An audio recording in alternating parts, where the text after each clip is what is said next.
use that key and needs to open up the door against Duno because nice shot there by Champa. Oh! Magandang araw mga pre. Unang laban ni Romero Duno sa bansang Amerika. Undefeated na kalaban, bulagta. Yan ang ating pag-usapan. Pero bago natin simulan, kung bago ka pa lang napadaan sa aking munting tahanan, pasuporta naman, click mo lang ang subscribe button at notification bell button. Palike na rin ang video para lagi kang updated sa mga bago kong uploads. March 10, 2017, ang unang laban ng ating kababayang si Romero Duno sa bansang Amerika. Kalaban niya dito, ang undefeated prospect na Amerikano na si Christian Gonzalez. Para ito sa bakanting WBC Youth Intercontinental Lightweight title. Parehong may magandang record ang dalawa. Si Romero Duno ay may 12 wins, only 1 defeat at 11 dito via knockout. Habang si Gonzalez naman ay may malinis na record na 16 wins at 14 dito via knockout. Parehong knockout artist ang dalawa. Parehong 21 years old sila at parehong orthodox ang style. Mas matangkad ang Amerikano na may height na 5'8.5" habang 5'7" lang si Duno. Underdog si Duno sa laban na to mga pre dahil bukod sa lungga ng kalaban na ganap ang kanilang bakbakan ay inaasahang future world champion talaga itong si Gonzalez. Bago ang kanilang sagupaan ay kapwa galing sa matagumpay na panalo ang dalawa. Si Gonzalez ay galing sa panalo via KO kontra sa veteranong si Jonathan Perez ng bansang Colombia.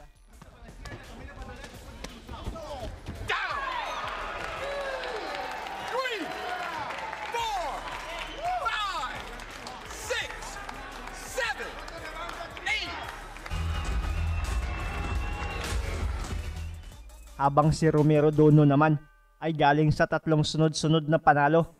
Isa na nga dito ay ang pagkuha niya sa bakanting WBC Asian Boxing Council Super Featherweight title kontra sa veteranong boxer din na taga Thailand. Panalo siya dito via KO.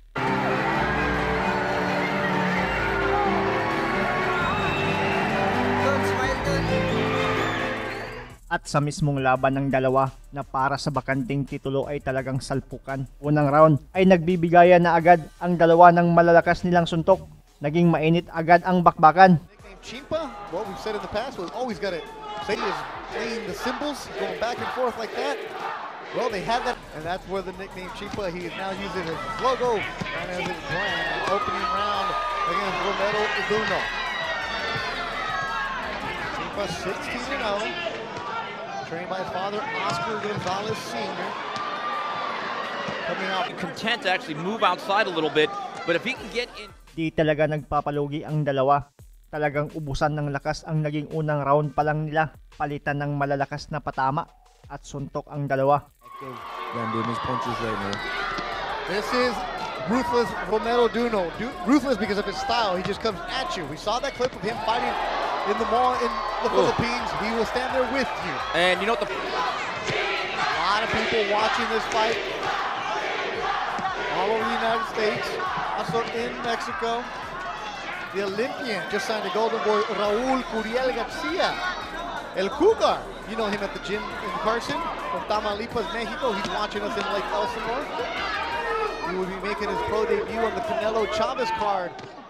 Pero ilang segundo bago matapos ang unang round, habang nagpapalitan ng kombinasyon ang dalawa, ay nahuli itong Amerikano sa panga at biglang parang truso na lang itong natumba. Yeah, definitely, he needs to use that key and needs to open up the door against Duno because nice shot there by Champa. Oh, and he goes down here in the first. He's definitely hurt. He's ruthless Romero Duno has tagged Champa Gonzalez.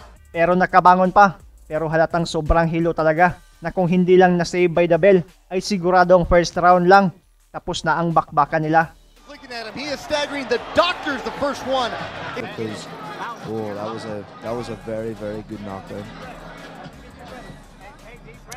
Romero Duno, 12-1, 11 KOs. And Jason, did he make a mistake? How badly hurt he is as well, that didn't even come into his head. Second round, patuloy ang laban. Sumasabay pa rin itong undefeated na Amerikano sa suntok ni Duno. Also, could catch Duno, so this is going to be a very interesting round here now for both fighters. Well, Steve, as you wrote in your story about Champa Gonzalez this week, his first fight with Golden Boy on this same stage, first round, he was... Pero ilang segundo lang habang pasugod itong si Gonzalez ay nasa pool na naman ito gamit ang right hook ni Dono at bagsak ulit ito. Because Ciampa's just walking forward right again the same way as he got caught the last time. Again, Oh! gets caught for the second time. An overhand right by Duno, right on the chin. Drops Ciampa Gonzalez. Sinubukan pang tumayo pero wala na. Tinigil na rin ng referee ang laban nila. Isa itong upset win ng ating kababayan. Panalo si Duno via second round KO at nakuha ang bakanting titulo. In rounds 1 and 2, I don't think he saw either one. The clip that we seen of Duno, accurate, very snappy, and very manufactured.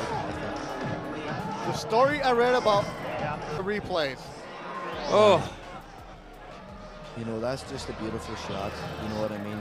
And, you know, Ciampa, credit to him, you know, tried to get back on his feet.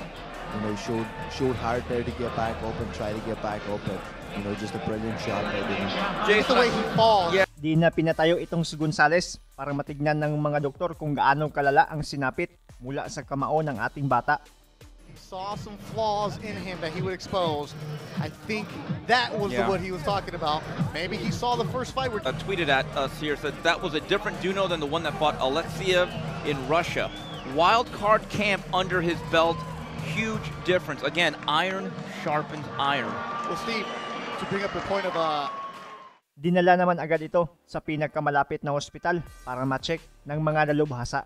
21, that power is real. One thing, as Jason pointed out though, it's one thing to have. Diniklarang bagong may hawak ng titulo itong ating pambato na si Romero Dono. WBC Youth Intercontinental Lightweight Champion, General Santos City, Pilipinas, Romero Sandman Duno! There were a lot of stories written about Duno that I was able to. Sa replay, makikita natin mga pre ng klarong-klaro kung paano namarkahan ni Dono ang kalabang noon ay walang talo. Now Ciampa pushing on, putting the pressure on, but you see the sharp, crisp shots coming from Duno. But there's Ciampa, you know, landing heavy shots. You know, and that's what I think. Look at that. He landed that in the first. You know, and he was doing very well. He was winning the round up until the knockout. And look, Oh, he got caught. That's the first time Just we've seen been it play. so devastated by punches, they can't do this type of stuff. you know, that there's the kind of that there's real power. Hey, can we run it back to where the knockout happened, the first one? Because it happened so fast. This is the second one. That's the one at the end of the night. These are the kind of shots. A lot of heart to even get up. Yeah. But Tom Taylor, veteran referee, stops it immediately. But that's the scary part where he just falls back. Shout out kay Chris Beat, Hieronimo Baez, Nicole Bayutas, Ining TV, Carl Borja, Deji Zak, Master Bensky Vlogs, Rizaldo Bakunawa, Gene Ong, Gaming with Nox. Palike naman kung nagustuhan ninyo ang video. Maraming salamat sa panonood mga pre. As always, amping permi.